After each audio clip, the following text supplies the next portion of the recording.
Hello, everyone. We are here for another exciting episode of HorrorBuzz Live, where we are going to be covering all of the latest news and information in the horror world. And we are also getting phone calls. Stephanie, you shouldn't be calling me during my stream. She should be watching. Anyway, so here's the deal. If you like what you see, please like and subscribe it on YouTube. Please talk to us, chat with us, interact with us. We're here for you, basically. We have a big show tonight. We are going to be talking about Horror Movie Night coming up this Thursday, and some fun things coming up at the Frida Cinema later on. And we're going to be speaking with the one and only Logan Crow about that. So, okay. We've been waiting a long time, and she's back. Lindsey! Hey! I know, been? you can't get rid of me. Why would we I'm like want a bad to? sequel. Why would you want to? I am glad to be here. I had to take a little bit of a sabbatical, but I am back, and you may notice my background's different. I'm in the process of moving, so don't judge the massive pile of clothes. And I might be sitting on my bed, which doesn't have a frame at the moment. Well, but don't judge. I'm inside the Texas Chainsaw Massacre house. I mean, they're basically the same. It's really close. Right. I mean, Chop Top or Leatherface are gonna bust through that door any second, as they have before. So, I'd welcome it, to be honest. It'd be a nice change. So, talk to me.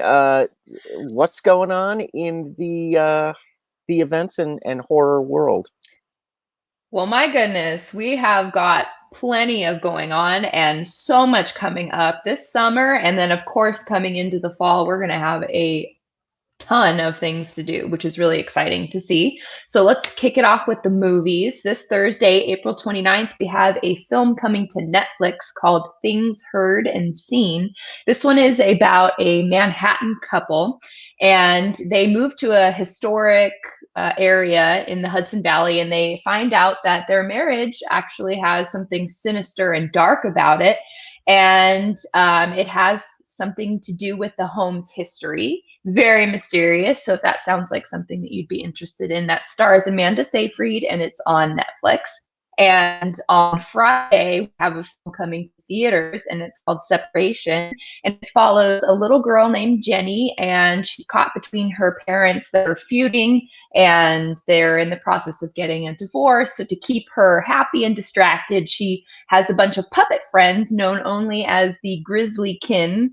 So that isn't creepy at all. And then after her mother is mysteriously killed in a hit and run, these puppets come to life, and Jenny's the only one that can see them. So if that sounds like something that you'd want to watch, which no thank you, puppets are a hard pass for me, but if that's your bag, check it out in theaters on Friday. And also on Friday, coming to video on demand, we have The Resort. And this is your standard friends heading out on a vacation, but they're not going camping. They're going to Hawaii. And they're, of course, going to investigate some reports of a haunting at an abandoned resort in hopes of finding the mysterious and infamous half-faced girl. And when they arrive, they find out that maybe they shouldn't have wished for that. So if that sounds interesting to you, that's going to be on video on demand platforms this Friday. So that rounds out our films and events. We've got a bunch of different things going on right now, and a couple of things that are going to be coming up very swiftly here. So I think we've talked for the past few weeks. Just going to remind everybody that Universal Studios is open and they're taking people. So you can get your tickets and you make your reservations. You have to have both to get into the park, and you have to do them online prior to going. But you can go and experience the brand new Secret Life of Pets attraction. There's been some refurbishments to the Jurassic Park ride, which I've heard are quite nice. So if that's interesting to you, then check it out. Knott's is in the process of scheduling tickets. So Season ticket holders will be able to visit the park starting May 6th, and everybody else will be able to visit starting May 21st. Reservations are open. They opened yesterday, and ticket sales are going on.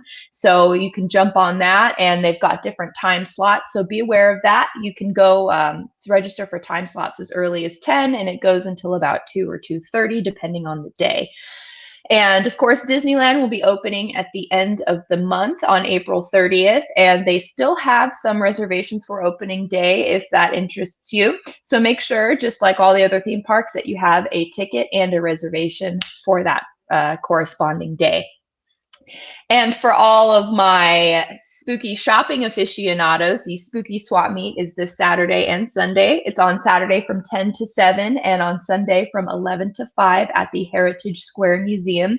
Tickets are sold out, but if you were one of the lucky few to nab a ticket, you may see me and Norm there roaming around, so feel free to come say hi. And if you did not get a ticket, make sure you subscribe to their newsletter, because if this goes well, I think there's going to be some more events in the future. So visit their website at spookyswapmeet.com and subscribe to their newsletter, and of course follow all their socials at spookyswapmeet. Just heads up, there's not much information on this now, but I want to put it out there because it's amazing. Sinister Point's pop-up bar is coming back this summer. They haven't announced a location, so we're not sure if it's going to be in Brea still or not. But that was amazing. They had themed drinks and little experiences that happened all evening long. That is coming back this summer. And this May, I know, guys, it's a lot, but we're excited, so I want to get this out there. On May 22nd, Spooksy Boo Events is hosting a pop-up event that has some shopping and some food trucks at the Emmanuel Presbyterian Church. And for my pop punk / emo fans, you may know that as the filming locations for some music videos by Ozzy Osbourne, Eminem, Korn, and my personal favorite, My Chemical Romance. So they encourage you to come in your ghoulish gothic fineries and recreate some of the moments from some of those music videos. If that interests you, the event is free, but you have to register for it. And the photo opportunity is $20, and it's awesome because you get to relive those music video moments. And it's from 11 to 6 on May 22nd. So if you want to do that, check it out at spooksybooevents.com. So I know I'll pause here. I could keep going, but I know we've got some wonderful people that are much more equipped to talk about this than me, even though I'm very excited for all of the upcoming events. Okay, but we have some events for what? HorrorBuzz, for a horror movie night. Yes, possibly. yes, and we will get to that. But you know what blows me away? Disneyland still has tickets for opening day. They do. So it's or not reservations, rather. Yeah, so the way it works is you have to reserve a park, and the Disneyland park is full, but California Adventure Park, it's your starting park. So you can reserve there as your starting park, but you can transfer over to Disneyland Park if a spot opens up. So I was shocked. There's actually a lot of reservations open. Both parks are going to have booze now. Well, both parks have, so you can start over there and then you can trail over there and then, you know. And I know a lot of people aren't happy about it, but let me tell you, I was happy. I'm like, bring it on. Yeah, I've been saying this for years. You have to take out a mortgage to buy a drink there. Anyway, next up, we have our first of all, don't forget to follow us on Twitter, on Instagram, and I'm sure you're already following us on Facebook if you're watching it from Facebook. But we also have the answer to that trivia question from last week, too. And we're giving this away. Yes, we are. But on to the next section of the show, which is Horror Movie Night with Eric and Amantha. Oh, look at the sign. You're on camera, dear. You can. That's me. How are you guys? We are good. We are very excited for Horror Movie Night coming up this Thursday. Woo-hoo, Thursday. Are there any tickets left at all, or no? Oh. Unfortunately, no. We are sold out. Yay. Oh, geez. But for those of you watching who are coming, it's going to be a fantastic event, as all of our events are at the with the Frida. You know what? To get around the sold out thing, what you could do is find somebody that has a ticket and see if they have an extra seat in their car and offer to chip in. That's very true. Yes, I didn't think about that. So I'm just saying, but all the spots are sold. Yeah. Otherwise, we will definitely be having more horror movie night events coming up. We don't have news on that to share with you yet, but we will be hoping to announce something very soon about what's coming next for horror movie night. Yep. But in the meantime, yes, we have the Texas Chainsaw Massacre coming up on Thursday. And it's yes, there we are. I remember I carved this out of soap all by myself. And I'm surprised that it's holding together so nicely. But that's awesome. Thank you. So what time does the show start, by the way? The show starts at 8:00, but of course, you want to get there early so you can get a good spot, and also so you're there in plenty of time for the keep pre-show. Rolling away. The pre-show. Oh, wait a minute. The pre-show starts at 7. Lindsay's clapping. It's the best, you guys. If you've never seen a HorrorBuzz horror movie night event, it's all about everything, but the pre-show is worth double the admission. I love it that much. I do. Well, that's so nice of you to say. Maybe if you'd like to pay double the admission, we will take donations. Frida will. Yes, absolutely. You can pay your admission again. Yeah. So,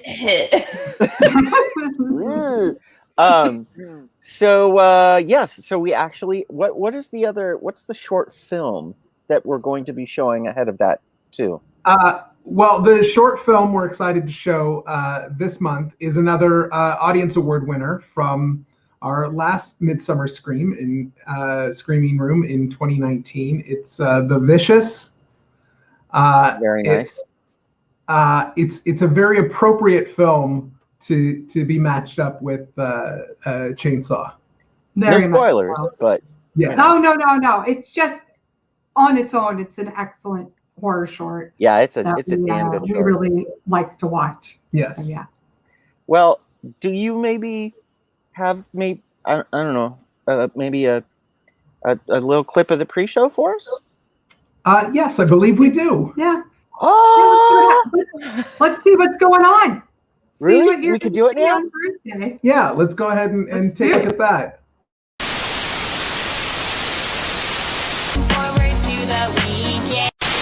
Did you ever wonder what goes into those hot dogs?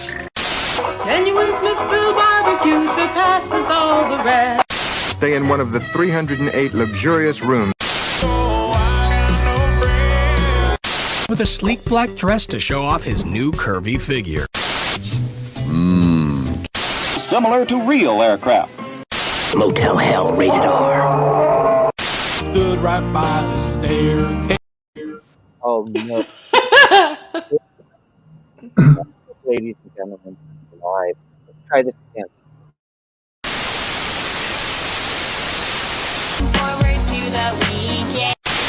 Did you ever wonder what goes into those hot dogs? Genuine Smithville barbecue surpasses all the rest. Stay in one of the 308 luxurious rooms. With a sleek black dress to show off his new curvy figure. Similar to real aircraft. Motel Hell rated R. Stood right by the staircase. And it's all made from scratch, not from any can. If you really pay me enough, we'll massage your feet in any of these sauces also. Sawing you apart, I'll cook and eat your heart. 6 Flags over Texas. Carolyn Jones. Also, the meat hook hasn't penetrated all the way through your body. Baby, baby, baby, spare ribs, roast beef, hot links, and more to give.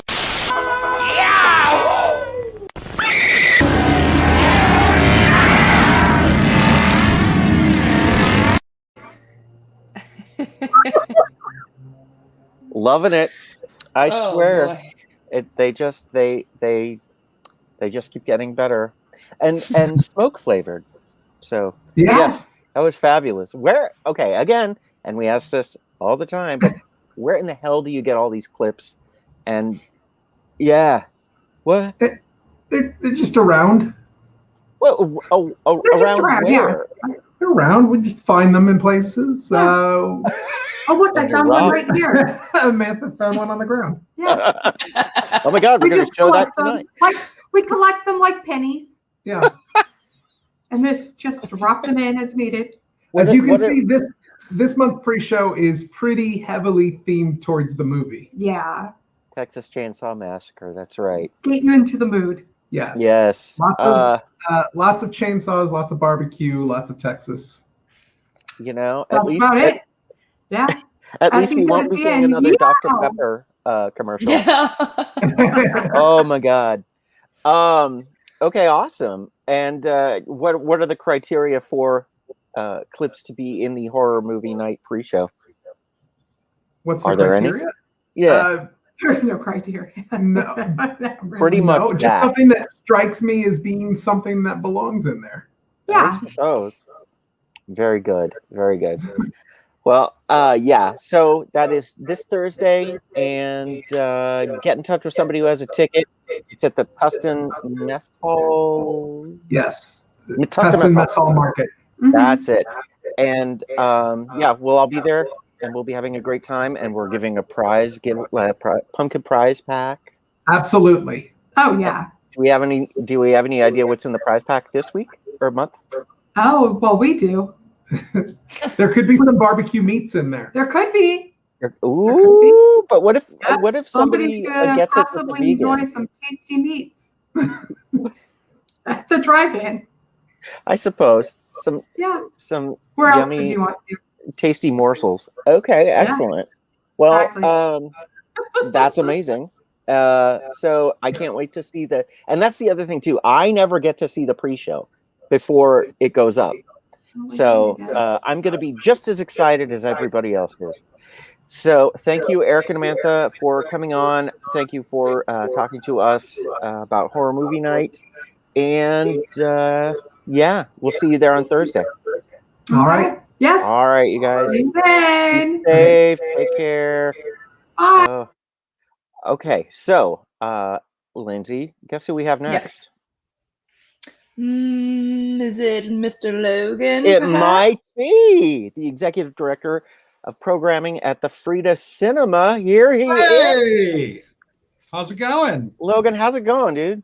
It's good. I wanted to say hi to Eric and Anthony. I was like waving, and then I'm realizing they can't see me.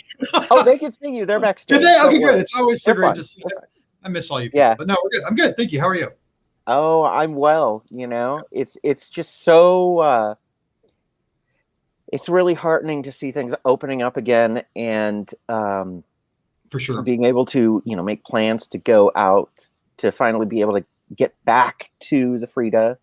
The drive-in is lovely, but there's nothing like being in the theater, So we've been doing horror movie night for how many years now?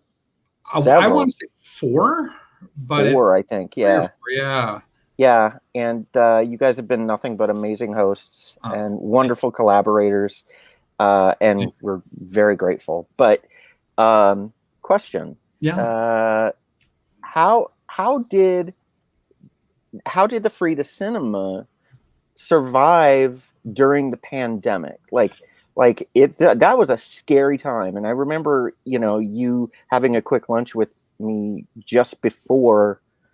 And going like, yep, we have to close. It might be firm for a month, maybe. Yeah. So talk to me. What happened? It was a lot of real quick thinking, to be honest. Like, we could all tell that something was on, was coming down, and we were really concerned about the safety of our guests. So we actually ended up closing before we were told we needed to close, just out of safety. But we honestly did think this might take a couple of weeks. They're saying if we all do this for 2 weeks, we'll be fine. But even then, immediately we started looking at other ways to keep our mission afloat. So we started doing streaming. Actually, I think technically before we closed, we were already streaming our first film. But we really immediately started talking about drive-ins as a alternative exhibition model. We have an outdoor screen because we've done outdoor films before, garden style, where you're sitting on your towel or your chair. And so we kind of put a list together of all the different touch points where we wanted to make sure that there'd be no interaction, nothing exchanged. So it's like, okay, credit tickets have to be paid on credit card. We can't have speakers because people have to lower their windows to hear the movie. So we need an FM transmitter so people can be in their cars with the windows up, step by step, so that from the moment of arrival through the movie, there be as little need for interaction as possible. And we launched it in May of last year at a wonderful host facility in Fullerton, the Muckenthaler Center, with a screening of The Princess Bride that literally sold out in like 22 seconds, I think it was. We added an encore. We ended up adding a third encore. And long story short, between May of last year and this month, we've done over 120 drive-ins. And it's not just our own films. We have done school events, classes, a Lenten service for one of our host venues that's been so wonderful to us, Zion Lutheran School and Church, premieres for local filmmakers.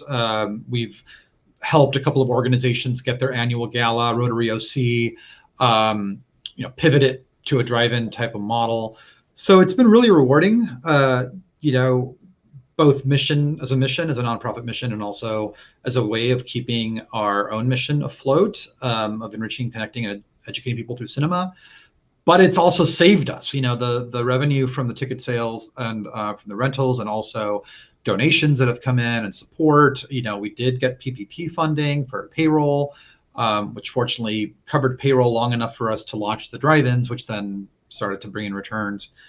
So we're really fortunate. We're really grateful to everyone that came to the drive-ins, to every venue that allowed us to turn their parking lot or their baseball diamond or what have you into a drive-in for the night. But long and short of it, that's how we were able to make it through.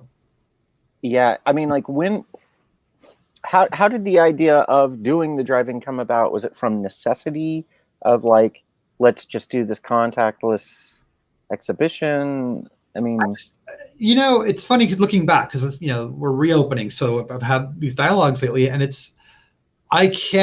just was with me.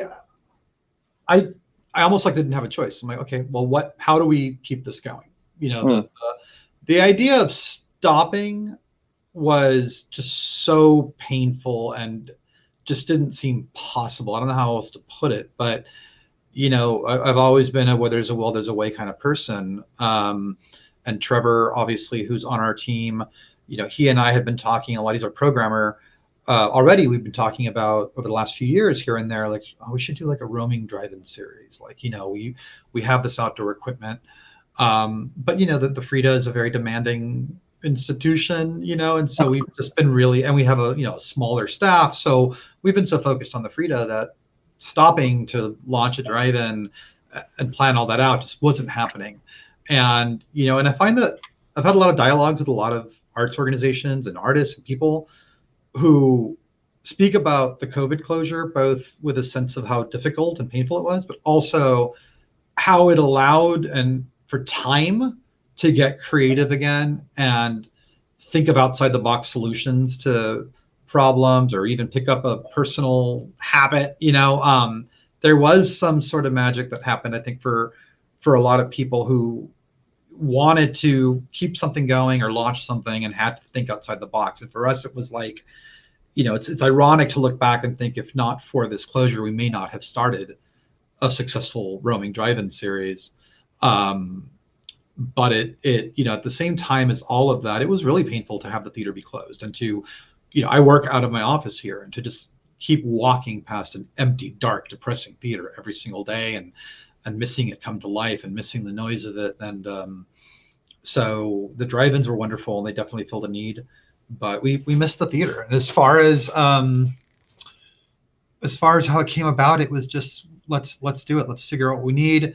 I made a lot of noise.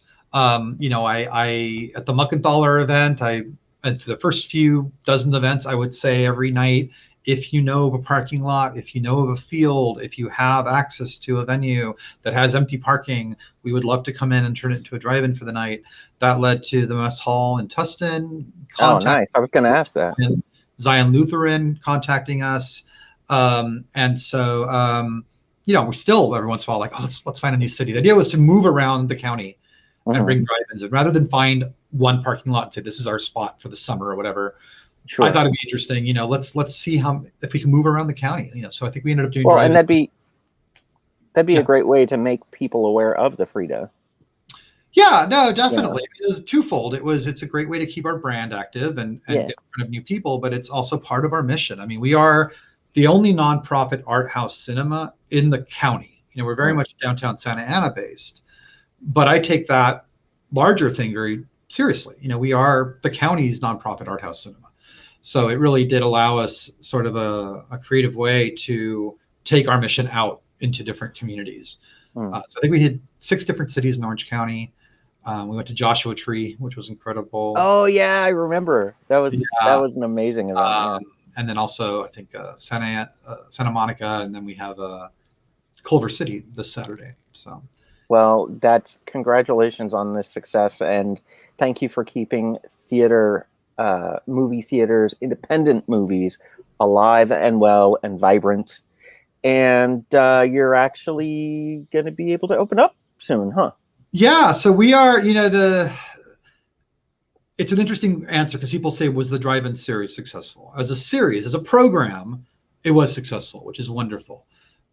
Did it cover our operational needs? No, we are still, we're reopening with a little bit of a struggle. We have a fundraiser coming up, but we had our soft reopening on Tuesday of last week. And we wanted to open for just a few days, light programming, and then close for a few days to see how things went, to talk to people, to get an idea of, were they comfortable, to see how people space themselves out. Are people taking it seriously? Are they wearing their masks? And it couldn't have gone better. We sold out our opening night, which is wonderful. And sell out now is 85 people. Right. 38% of our capacity. And each theater can hold like what, 200? 230-ish. Okay. Well, 205 in one, 230 in the other. So we're at about, we're under 40. We're just between like 35 and 40%. The state says we can go up to 50 now. I wanted to keep it a little bit lighter than that because what we've done is close off every row. And I also wanted to make sure there was enough room between people. So it's worked out quite well. It's that number seems to be magical because again, we were able to use the opening night sellout as a sort of visual. We invested in hands-free lotion, what do you call it? Hand sanitizer dispensers all through the lobby and the restrooms, new hands-free soap dispensers, towels. We have stuff all over. All of our employees are masked and in gloves, new air filtration units. We were taking the CineSafe, if anyone's heard of CinemaSafe or CineSafe, I can't quite remember. It's sort of a guidelines that theaters are adopting. Because we waited, like I said, we closed before we had to, and we waited a while to reopen. But I really do think that with all the precautions we've taken, that it's a safe place to be. I wouldn't reopen if I didn't think so. Now you mentioned fundraisers, and you have something to share with us. Yeah, we're working on something a lot of fun, and we should have it up on the site hopefully within the week. But I can tease it. Yeah, thank you. First of all, huge props to Warner Brothers for working with us on this on June 5th, on Saturday, June 5th. The fundraiser event happens that day, but really the fundraising takes place beforehand. Basically, we're going to be doing what we're calling A Nightmare on 4th Street. It's going to start at 1 o'clock. Ooh, fancy.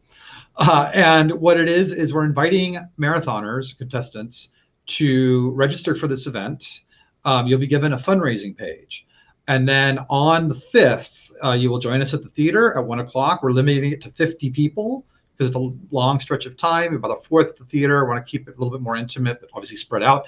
And you will sit and you will watch A Nightmare on Elm Street through Freddy vs. Jason, which I believe is 9 films. I don't have it in front of me, but back to back.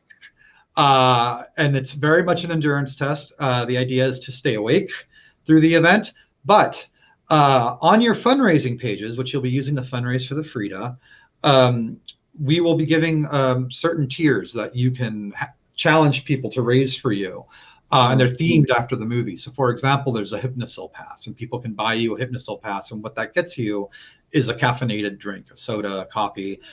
There's a Crave In pass, which is for pizza. So you can tell people, hey, come on, sponsor me some pizza. And they can buy you a slice of pizza so that the day of the event, you can turn in your passes. We'll basically have a package for you of all the things you raised.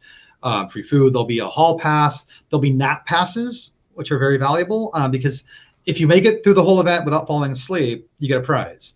But if you turn in a nap pass, we will let you into our nap room, which is our other auditorium. We're going to have some like peaceful music going and stuff like that. And you can nap for a certain block of time without risking losing the grand prize at the end. So it should be a lot of fun. And obviously all the funds support the Frida Cinema, which we definitely need, but we really wanted to have fun with our fundraiser, and people have been talking about why don't we do like a film marathon, and between Trevor, myself, and Owen, we just kind of put our heads together and came up with this concept, took it to Warner Brothers. They were really, really generous about it. So that's on June 5th. We should have the registration page up. That's on June 5th. May 1st or 2nd, we should have the registration page up. Okay, we're asking for $100. Yeah. So we're asking for $100 to register, but you get that back when you've hit 750 in donations. We want to encourage people to raise money, not just register and not help us, So it's it's $100 to register. You get that back when you hit 750. And we'll help along the way. We're going to come up with fun little prizes to challenge people to, whoever raises more on this day, we're going to send you this, that sort of thing. We obviously encourage our marathoners. If you have your own thing that you want to give away, like, if you donate $20, I'll write you a haiku, whatever it is, you can do that too, but there'll be very specific things you'll want to raise so you can eat and drink and have a beer and take a nap and get a pillow and blanket and a bunch of other stuff we're working on. So it should be fun. Nice. Yeah. Well, that sounds amazing, and I really hope that it's successful. I'm sure it will be. I mean, my gosh. But yeah, sounds good, and best of luck to you on that event and reopening. And I can't wait. I know. We're ready to have you. We're ready to have you. I mean, there's certain, what can't we do? We can't go all out and go nuts. We can't have Rocky Horror, yet. But we're playing movies, and we're up there promoting. So I'd love to have HorrorBuzz back when you guys feel ready. And I'm counting the days, and I'm glad that we were able to continue to work together with the drive-ins. And love HorrorBuzz. Awesome. Thank you. Thank you so much for coming by, and we'll see you. We'll see you Thursday, hopefully. We'll see you at Texas Chainsaw. All right. Take care, man. Bye. Bye, everyone. Yep, so that is our show, but we forgot one last thing. Well, we didn't forget. We remembered it. We saved it to the last. So the question was, last week, the question was, what did Reagan say to the astronaut in The Exorcist? What did she say to the astronaut while he was at the party? And the answer was, you're gonna die up there. And that answer was given by KSF HHN fan, and you get this DVD, Blu-ray. It's not a DVD, it's a Blu-ray. We're swanky. So just send us a message within a week of this broadcast via PM or something, and this will be yours. I'll send it right out. All right, congrats. Okay, so that's that, and let's bring our team back on here. Wait a minute, we have another comment. Oh, Brian, hey, Brian, and Mr. Giggles, thank you so much for stopping by. You guys be good. And Lindsay, are you going to be joining us at the horror movie night or no? No, because my furniture is getting delivered that day, so I'm going to be... Next time you see me, I'll actually probably have furniture. So, but I'll be there on Saturday, the Spooky Swap Meet. Right. So I wish I could be there because I adore the drive-ins and I adore Texas Chainsaw Massacre. So I wish I'll be there in spirit. Thank you. You're always there in spirit. You are. That's right. For the pre-show, Okay. I'm in the front row. You really are. Well, again, everyone, thank you for watching. Like and subscribe us. Go to Patreon and support us if you'd like. Also, make sure to stop by the Cauldron in Buena Park for the amazing drinks. And the Frida Cinema is open, so best get going over there to see great independent film. And if you want to join the team, I'm going to put the link right there in the chat. And that's our show. So thank you for watching, and we will see you in the fog.